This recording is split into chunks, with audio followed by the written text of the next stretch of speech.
Okay, it's recording. I don't know if this is going anywhere or if anyone's even left to hear it, but I'm talking anyway, just in case. If you're hearing this, something worked. Or maybe everything already failed. Listen, I need you to understand this right away. This isn't a virus. It's not something we can fix, and it's not random. This was done on purpose. And the worst part? It didn't start loud. It started quiet. Too quiet, that's what stuck with me. It felt wrong in a way I couldn't explain. Like when you wake up suddenly and your heart's already racing, but you don't know why. I was outside my apartment, coffee in my hand, just scrolling like any normal morning. And then I noticed it. Nothing. No cars, no people, no dogs, no birds. That's what got me. No birds at all. That's when I looked up, and I wish I didn't. At first I thought it was just clouds, thick ones, maybe a storm coming in, but they weren't moving right. They were folding, like something underneath them was pushing out. Breathing. That's the only way I can explain it now. Like the sky itself was alive. I even laughed a little, trying to make sense of it. I said, "What the hell is that?" Like it was normal. But it wasn't. Nothing about it was. Then the clouds opened. Not like lightning, not like wind. They just split, slow, controlled. Like something up there was making space, and then it started coming down. Not rain, not smoke, something else. Thin strands drifting through the air, glowing just enough to see. It looked almost beautiful, calm even. And that's exactly why nobody ran. Why would we? It didn't look like danger. People came outside to watch. My neighbor, the old guy who watered his plants every morning, just stood there staring up.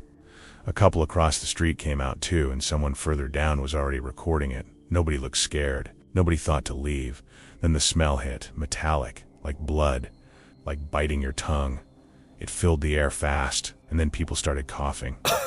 At first it was small, just clearing your throat. Then it got worse, fast. The old guy dropped his watering can, water spilling everywhere. He bent forward, trying to breathe. I stepped toward him without thinking. "Hey, you okay?" I don't even know why. It just felt normal for one more second. Then he looked up at me. And that's when everything changed. His eyes weren't right, not fully black yet, but something was spreading through them, like ink moving under glass. He just stared at me for a second like he was still there. Then he smiled, way too wide, like his face didn't know where to stop. I felt this drop in my stomach before anything even happened, like my body already knew what was coming. Then he lunged. No warning, no hesitation. I barely got out of the way. He slammed into the railing where I was standing, hard enough to bend it, and didn't even react. No pain, no pause. He just turned and came at me again, faster. That's when the screaming started, not just from him, from everywhere. Inside buildings, out on the street, echoing down the block all at once. I ran. I didn't think about anything else, I just moved. My body took over before my brain could catch up. I didn't grab anything, didn't lock my door, didn't even look back. I just needed to get away from that street, from him, from whatever was falling out of the sky. I wrapped my shirt over my mouth while I ran, like that would help. It didn't. You could feel it in the air. Thick, wrong, like breathing something you weren't meant to.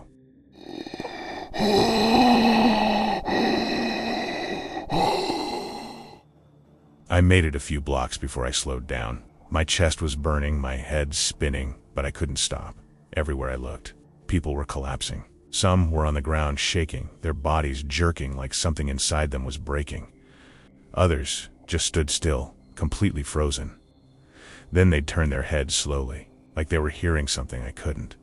And when they started moving again, it wasn't normal. I saw a woman lying on the sidewalk.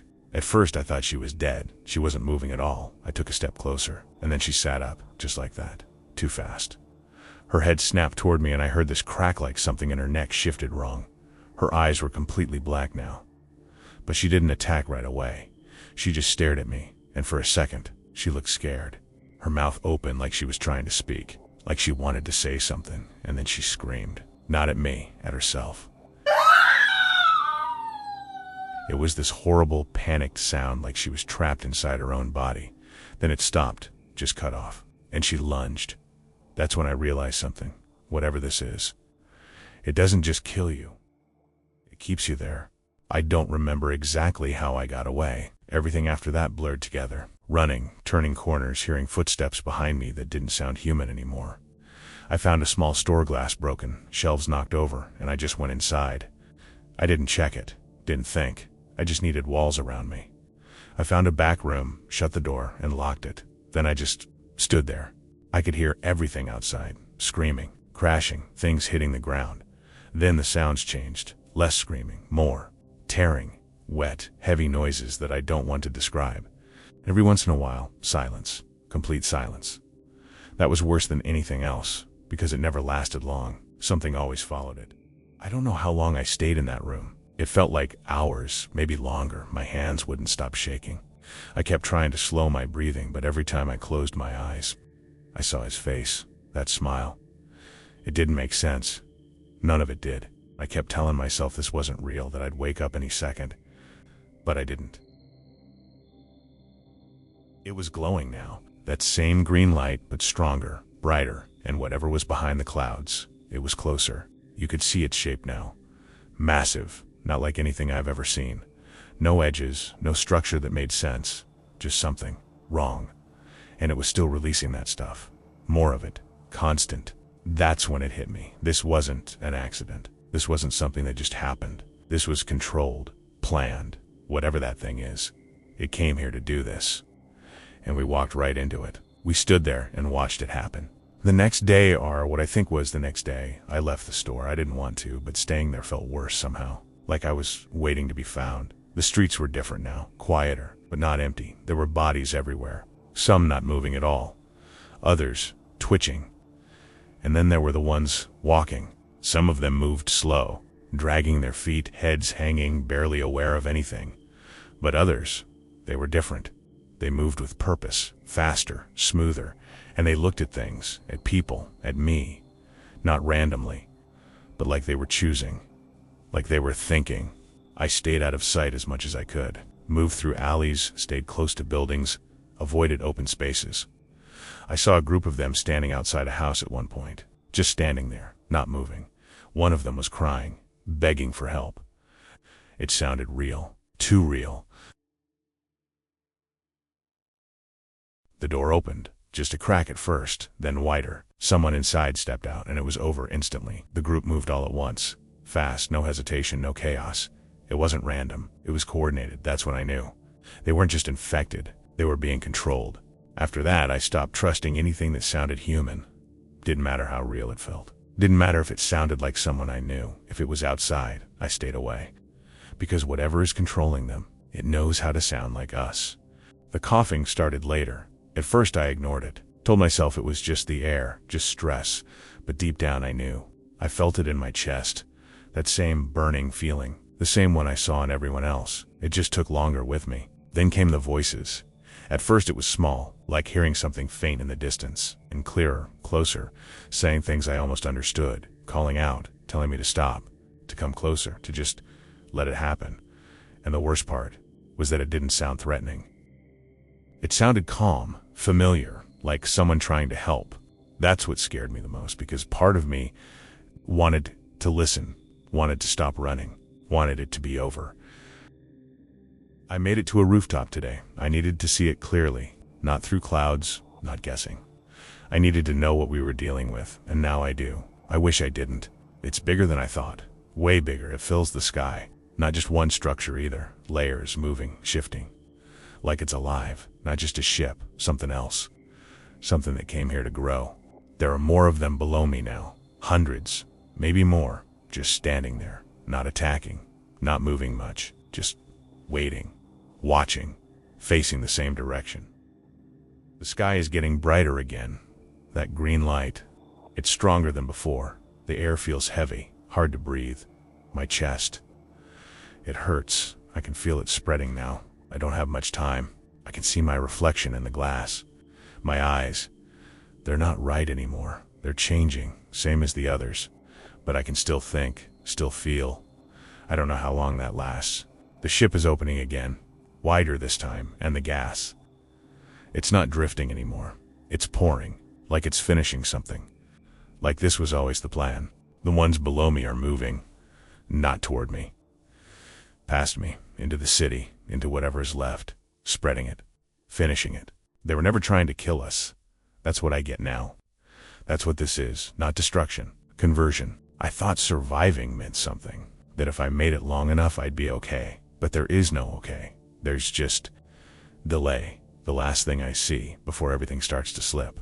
Is the sky opening wider and something inside it, looking down, watching, waiting. And I understand now, this isn't the end, it's just the beginning. I don't know how long I've been sitting here. My hands won't stop shaking. Not from fear anymore, something else. It feels deeper than that, like my body is reacting before my mind can catch up. Every breath burns a little more than the last.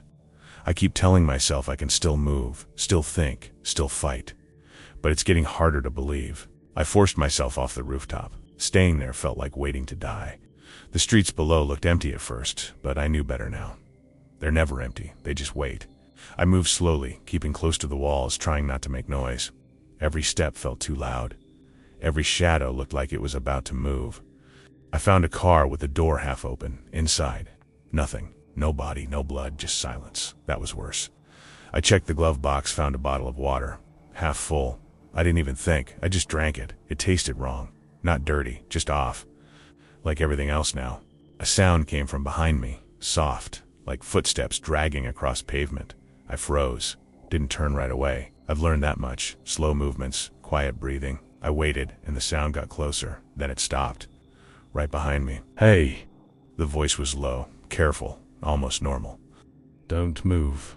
My chest tightened instantly. That wasn't right. That wasn't how they talk. Not anymore. I turned slowly. There was a man standing a few feet away. Pale, shaking.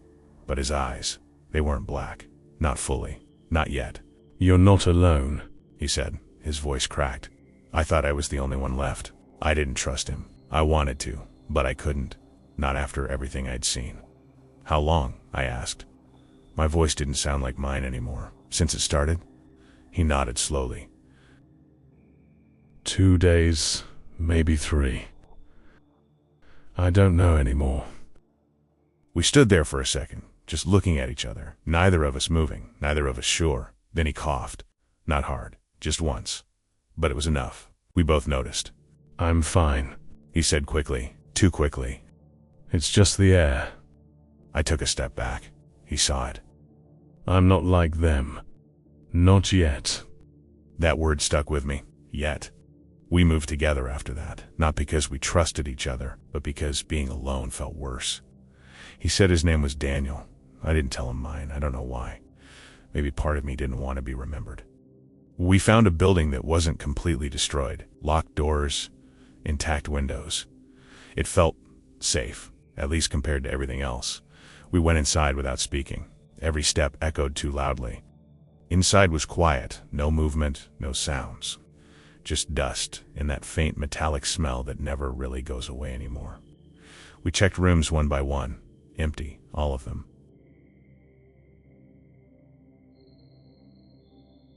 For the first time since this started, I sat down without feeling like I had to run.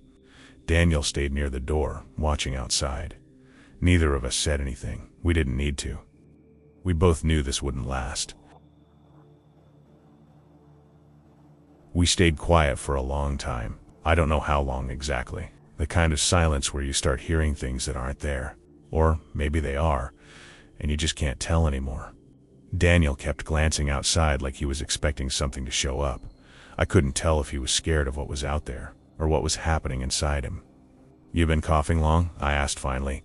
He didn't answer right away, just stared at the floor. Couple hours.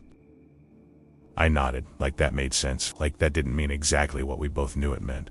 The air between us changed after that, thicker. He shifted his weight, took a small step back without realizing it. I did the same. I'm not gone. I didn't say you were. But you're thinking it. I didn't answer. Because I was. He laughed a little, dry, tired. You should have left me out there. Yeah, I said. We both knew I should have. Something moved outside, fast. We both snapped our heads toward the door. Footsteps, not slow-like. Before, controlled, deliberate, passing by the building. Then, stopping. We didn't breathe. Not even a little. The footsteps stayed there, just outside, waiting. Then came the voice. Hello? Soft, careful, almost scared. It sounded like a woman. Daniel looked at me. I shook my head immediately. "No," I whispered. The voice came again, closer this time. Please, I know someone's in there. It sounded real. Too real. That was the problem. Don't, I said under my breath as Daniel took a step toward the door. What if she's... She's not. The voice changed slightly. Not enough for someone who wasn't paying attention, but enough for me. The tone was off, like it was trying too hard to sound human. Please. Daniel. He froze. So did I. How does it know your name? I asked. He didn't answer. Because he didn't have one. The voice outside the door smiled. You could hear it. You don't have to be alone, Daniel. He stepped back slowly. Okay, yeah. That's not good. The handle moved, just slightly, like something was testing it. We both backed away from the door. The voice stopped. Everything went quiet again. Then the sky pulsed. That green light flooded through the windows, filling the room. Everything turned that sick color. The air felt heavier instantly, harder to breathe. Outside, movement, lots of it. Daniel moved to the window and looked down. They're gathering. He said. I didn't need to look. I already knew. Every time the light changed, they moved. They're not just wandering, I said. Daniel leaned against the wall, breathing heavier now. They're being called. This isn't just infection, is it? No, I said, something else. He started coughing again, worse this time, bending over, grabbing his chest. I stepped back without thinking. I'm fine, he said between breaths. But his voice, it wasn't steady anymore. And for the first time since we met, I wasn't sure if I was still looking at him.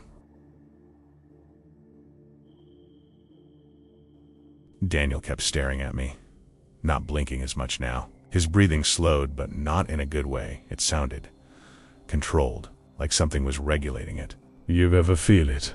Feel what? Like something's listening.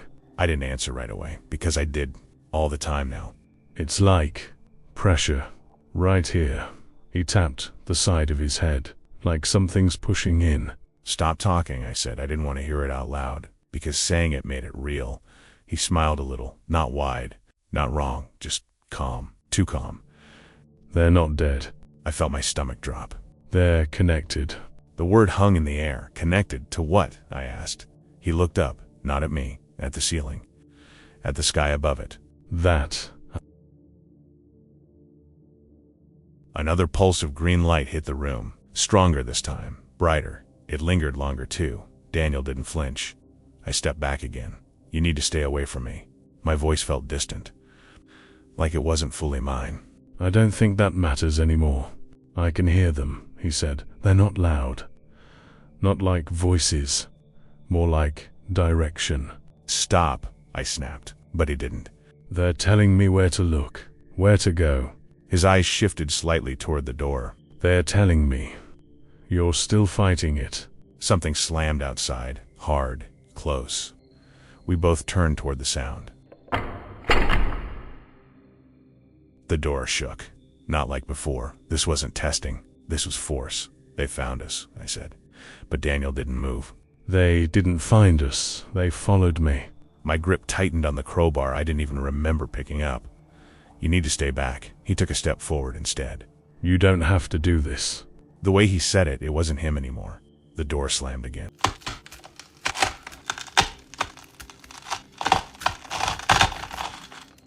Wood cracked. Splintered. They're not trying to hurt you. They're trying to bring you in. I shook my head. No, that's not happening. They're already inside you. You just don't want to listen. The door burst open. They came in fast, not stumbling, not slow, moving with purpose, and every single one of them looked straight at me.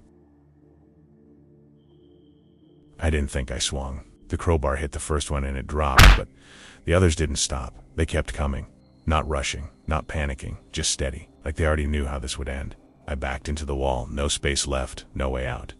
My chest burned with every breath, louder now, like something inside me was trying to get out. Stop fighting. They don't want to hurt you. He wasn't moving, just watching. Shut up, I said, but it came out weak, not angry, not strong, just tired. They surrounded me slowly, not grabbing, not attacking, just waiting, like they were giving me a choice. I tightened my grip on the crowbar, but it felt heavier. My arms didn't want to move the way I told them to. The room turned green again, brighter than before. This time, it didn't fade. The crowbar slipped from my hands. I didn't drop it. My fingers just let go. What is happening to me? My voice sounded far away. You're hearing it now. It's almost done. Daniel stepped closer. No, I shook my head, but it felt delayed, like my body was lagging behind my thoughts. The pressure in my head came back. Not pain, just presence. Something pressing into my thoughts. And then I heard it. Not a voice, not words, just direction. A pull, upward. My head tilted on its own, looking up.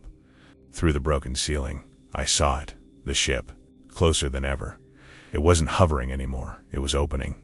Parts of it shifted, unfolding slowly, like it wasn't built, like it grew. The light pouring out felt heavier now, not just bright, something else. My breathing slowed, not by choice. Something else was controlling it. They're not controlling us. They're connecting us. I wanted to fight that, but the thought didn't stick. Images flooded my mind, not memories. Something else. Cities, not ours. Covered in the same light, silent, still. They've done this before, I whispered. The ones around me stepped closer, calm, ready. My eyes, completely black, but I could still think, still feel, still know. That was the worst part. I'm still here, I whispered. Daniel stood beside me now. No distance anymore. You always were. The ship above opened wider. The gas poured down again. Thicker, heavier. More people outside turned, more joined. I could feel them now, all of them. Not here. Feel. Connected. The fear changed. Not fear of dying, of still being aware. Fear of staying. Of watching it happen from the inside. They're not ending us, I said. Daniel shook his head. No, they're keeping us. The last bit of resistance slipped away, not forced, not taken. And as the sky breathed again, I understood. We were never meant to survive. We were meant to become it.